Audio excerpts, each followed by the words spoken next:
బోసు ఒకరోజు నన్ను కలవడానికి ఖమ్మం నుంచి వచ్చాడు. అన్న, ఖమ్మం నుంచి వచ్చిన అన్న, బస్ దిగిన అన్న, ఆఫీస్కి రమ్మంటారా అన్న అన్నాడు. ఆఫీస్కి వచ్చేసి అన్న, ఆఫీస్ మళ్ళీ కాసేపు తర్వాత ఫోన్ చేశాడన్న. అన్న, ఫిలిం నగర్ వచ్చిన అన్న, ఆఫీస్కి రావచ్చా అన్న అన్నాడు. భయం అరే వచ్చేరా, రమ్మన్నా కదా అన్న. గేట్ దగ్గరికి వచ్చిన, ఆఫీస్ లోపలికి రావచ్చా అన్నాడు. ప్రామిస్ సార్, అడగండి కావాలండి. గేట్ దగ్గరికి వచ్చిన, ఆఫీస్కి రావచ్చా అన్న అన్నాడు. రమ్మన్నా. రిసెప్షన్లో ఉన్నా అన్న, లోపలికి రావచ్చా అన్న అన్నాడు. గుండె కలుక్కుమన్నా సార్. ఎందుకంటే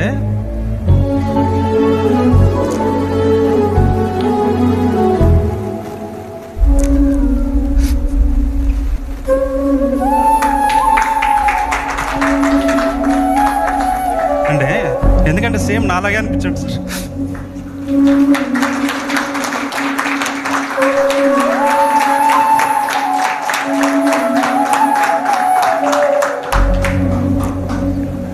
అంటే ఆ ఇన్నోసెన్స్, అంటే సేమ్ నేను కూడా ఒక ఫియర్ ఆఫ్ రిజెక్షన్తో, ఇన్ఫీరియారిటీ కాంప్లెక్స్తో కంటెంట్ పెట్టుకుని కూడా బాధపడుతుండేవాళ్ళు సార్. డైరెక్టర్ నాకు కనిపించాడు సార్.